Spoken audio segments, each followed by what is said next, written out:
The Mariners win game 3 and take a pivotal lead on the Tigers. I'm going to give you a full recap of this game. Logan Gilbert, the offense, everything. And then I'm going to give you a quick preview for today's game 4. It's an early game as well. Hi, everyone. How are you doing today? Sam Edwards here for Mariners Daily, the podcast for the Thinking Mariners fan. Thank you so much for joining me on this episode, watching, listening, whatever it is. Follow, subscribe, and leave me a comment. Let me know how you're feeling about this series so far. And we'll see how what you think about game 4 as well. I want to hear about what you think about Bryce Miller. What's the deal there? What are we doing? Anyways, let's get into this full recap here. Game 4, such a key game, a lot of key hits for the Mariners, which was so huge to watch after a 3-hour rain delay, I will say. I kept checking, was praying that we were going to get that game. And thankfully we were, and the rain was not a problem, and they were able to get to the field in good order. Thank goodness. So good job by the groundskeeping crew. But such a huge win for the Mariners. I was definitely nervous going into game 3. Now preseason, I did have them winning in 4 games. But I felt like, obviously leaving one game up to chance, whether that being the Derek Skubal game, whether that being the Bryce Miller game, I felt like we could lose one of those, but we could win the rest. And then we lost the first game. We got put on our butts. Losing in extra innings at home sucks. That sucked. And only putting up 2 runs versus the Tigers was just rough, man, especially on a bullpen day. I mean, I've talked about this. I talked about this yesterday. Really rough. Really, really rough, and a little scary because it felt like, where did the Mariners go? Where did this team that we've watched all season go? What happened? Why is the offense not doing anything now? At least the offense we've seen in the second half, especially. Where did this offense go? What's going on? And then game 2 came, and we were able to rightfully win that game, but not without it getting super close near the end. Pardon me. Um, and the bats were still not coming alive. We got a couple clutch hits, but for majority of the time, it was only a couple of players that were really getting this done. Polanco, obviously, with the 2 home runs off Skubal, and being able to beat Skubal was so huge. Even then, the Tigers' offense starts coming back, and yeah, it was frustrating, but a win nonetheless, which was fantastic. This game, although there were some frustrations, finally felt like this is the team that we are supposed to be. And there's still guys that haven't woken up yet, and we're gonna get there. I'm gonna cover the pitching first, though. Let's get to the pitching. Logan Gilbert, um, pitched fantastic. Going into this game, I gave the best case scenario of um Gilbert going 6 shutout innings, and I said 6, 7 to 9 Ks. I think that was my best case scenario. We're close, man. We're close to that. 6 innings, 4 hits, 1 earned run, 7 strikeouts. Fantastic. The splitter was working, the 4 seam was working, and the slider was able to get some strikes as well. Fantastic from Gilbert. I could not ask for more. Very close to best case scenario. And honestly, depending on how you look at it, it was best case scenario. We had Gilbert go 6 innings. We had Brash come in for an inning. We had Bizardo come in for an inning, 2 strikeouts, and then Caleb Ferguson. And listen, you know, ninth inning, we're up 8-1. I'm okay. I'm okay bringing in, Caleb Ferguson or Carlos Vargas, or, if we wanted to bring in Luke Jackson right there, it I'd be okay with that. I'm fine with that. I don't stress about those things too much. People hate it. Like, my family loves the Phillies. So I gotta, watch some Phillies games. And which is fun. And they're a fun team. But Jordan Romano, the reliever for the Phillies, would always come in and just get absolutely destroyed. And I get it, especially when you're watching the team all season, because my family would get so frustrated. And And yeah, eventually I got right there. I was very frustrated anytime they brought in Romano. I was like, "Why? It's not working." So a situation like this, I get it. Um, Point being, if you bring him in on a situation where he can give up 3 earned runs, 3 hits, 1 walk, and get no outs, and you're still fine, then sure, whatever. Like, it's worth it, because you've gotta save your arms as much as possible. Either way, Andres Munoz came in for a clean inning, closed it out. Really good double play by Josh Naylor. Speaking of double plays by Josh Naylor, bottom of the 5th, let's go back to Gilbert and his fantastic pitching. Bottom of the 5th, men on the corners with 1 out, and you've got Gabe Spire, Spire is it Spire? Please tell me it's Spire. Oh my gosh. You've got Gabe Spire warming up in the bullpen. If it's not, please correct me or do something, I don't know, just ignore me, I guess. Either way. I Gabe Spire's warming up in the bullpen. You got Carpenter coming up, and this is the situation. This is the situation that we've had past 2 games. This is always happening where we've got Carpenter coming up. Same thing with Luis Castillo, although he was at a higher pitch count and less dominant than Gilbert was to start. Um, and we've decided to go to the bullpen. We decided to go to Gabe Spear. Oh my gosh, Spear, whatever it is. Gabe. Uh, we decided to go to Gabe. He kills it. He gets it done, and he gets us out of the pickle.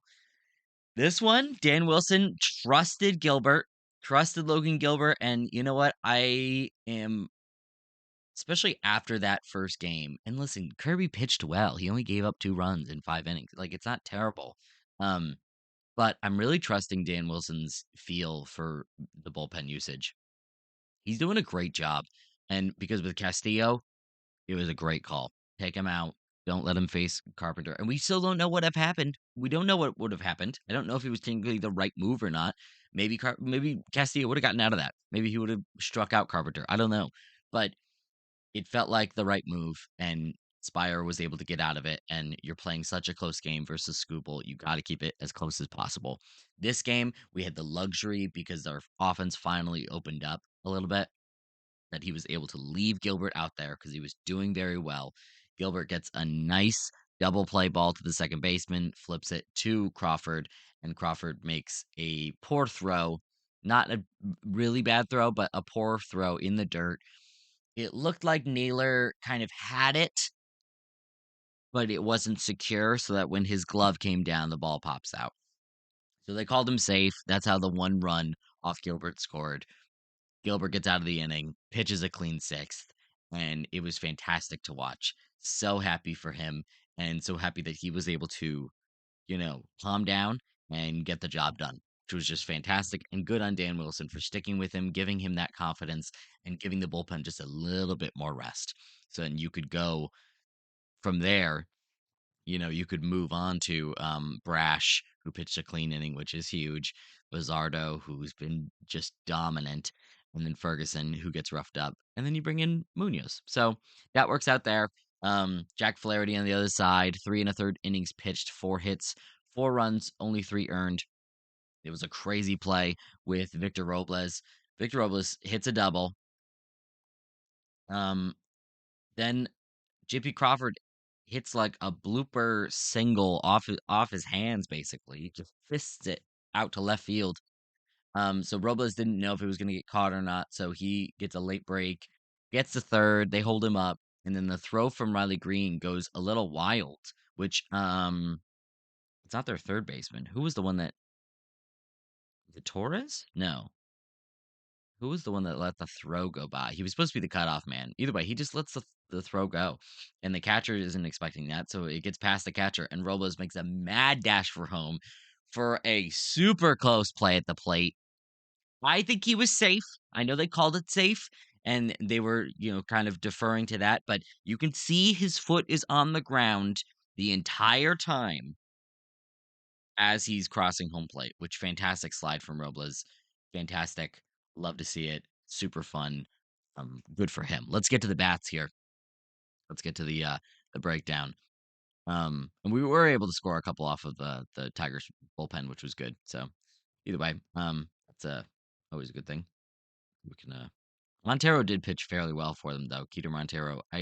Man, he's got our number right now, I feels like. Whatever. Um, the Bats finally woke up. Finally. Freaking finally, bro. 8 runs, 3 home runs. This is what we expect from the Mariners. This is what we've come to expect.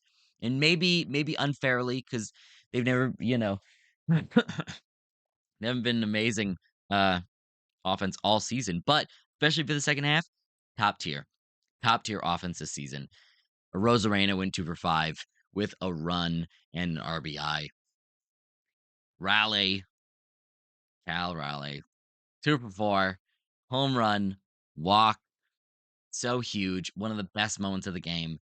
His home run bounced into the bullpen, I believe, to a fan that had a custom shirt that said "Dump here 61." Dump 61 here. I It was fantastic. And then what happens? He takes off the shirt and he's got dump 62 here. Bro, how many shirts does this dude have? Such a great moment. I love it. I love it. I love it. The chances of him getting the home run ball was I have no idea what that could be. I don't know the stats there. Although I'm a nerd about everything else. But either way, so fun to watch. And then after the game, I saw a picture of him with Cal Raleigh with a bat and ball.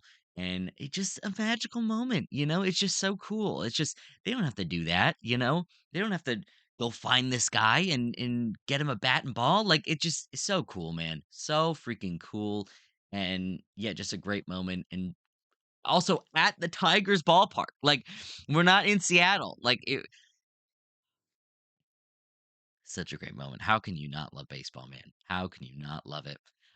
Gino Suarez hits a solo home run for his first hit this playoff series. Um, Fantastic. Great. Get him going. Finally, let's get him freaking going. JP Crawford, 2 for 2 with a home run and a walk. Fantastic.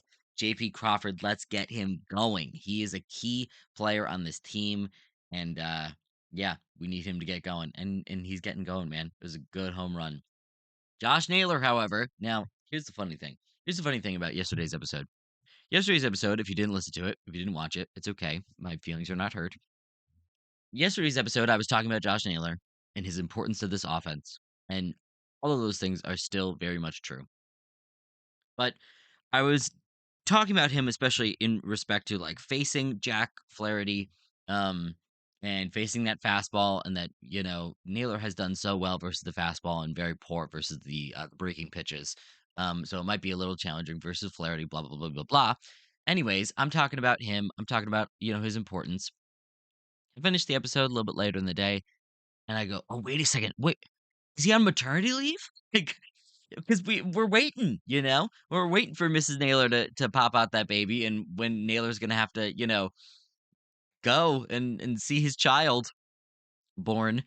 And I was like, "Oh no, is he on maternity leave? Did I totally like mess that up?" Like I spend 5 minutes talking about Josh Naylor and his importance to this team and the importance of like him in this game, and he's not even gonna be there. Like, did I mess this up? Did I pull a Sam right here? But no, I didn't. Thankfully he was still able to play. But he went 0 for 5. I was it. Naylor, bro. Come on. We need you. We need you to get going. We need you to get going. Especially for this next game, because this next game's we got Bryce Miller. We got Bryce Miller going against Casey Mize for game 4. Now, like I said before the series, I said Mariners in 4. Possible. Still possible. Of course. We've got good mojo right now. The offense is waking up a little bit. But it's freaking Bryce Miller. You know? And it's not a do or die game for the Mariners as well. So I wonder if they're gonna try and get some innings out of him. I don't know. I don't know what the right answer is. We haven't used Luke Jackson yet. Like I said, we haven't used Emerson Hancock yet. He can go a bulk of innings if you need him to. Um, so if Miller does get into trouble, let's say in the 3rd inning, then you could quickly pull him, throw Bizardo out there, get out of that inning, give Hancock a clean inning to start, and just see how many innings you can get out of him. It also depends on how our offense is going. If are we scoring? Are we doing anything? What's going on? And Casey Mize on the other side is he's had a decent year, 149 innings pitched in the season, 22 K percentage, 5.7 walk percentage. He is susceptible to the home runs, 1.27 home runs per nine, a 3.87 ERA, and a 3.89 FIP. He's rough. He's going to be a rough pitcher to face. The splitter is very effective for Mize. The fastball is like your average fastball. It's like 94 to 95 miles an hour. The splitter plays off of it perfectly. That's his money pitch. And then he also throws a slider, curveball, and I think sinker or changeup. Either sinker or changeup. I can't remember which. I think it's a sinker. Um, but I think that I think we have a good enough shot. It was great to see our hitters finally wake up a little bit. I want to see what we can do against Mize, see if we can get things done, and I want to see what we can get from Bryce Miller. Listen, he had better stats in September, but even just looking at his individual pitches, the key is his fastball, and it is just getting really roughed up. And it just looks like he got a little bit lucky with his fastball in the month of September. It was like a 298 WOBA against weighted on base average against his fastball in the month of September, but the X WOBA was like 350. So not good. It's not good. The four seam is the key for Miller. Maybe we can eke out, four quality innings, maybe. I don't know, man. I don't know. I don't have a whole lot of faith. If you want to, like I said, first sign of trouble, pull him and just roll with Hancock for a bulk of innings. And it also depends on how well our offense is doing. Got to score some runs to win this game to end it in four. That would be fantastic. Let us rest up for the next big series, which is going to be huge versus either the Yankees or the Blue Jays. Yankees did win last night, but the Blue Jays are still up 2-1, and they got to win one more. I think it's going to be the Blue Jays. Blue Jays offense looks deadly. So that will be a tough series either way, whether the Mariners move on. Obviously, I believe they will. I believe they will. I have hope that they will. Maybe it's not today, but then we can just do it at home. Just win it in game five, and we'll move on from there. So we'll see. We shall see. The Mariners are a fun team, man, especially when they're going. So keep enjoying, guys. It's the early game today, so lock in early, okay? Have a good one. We'll see you back tomorrow. Bye.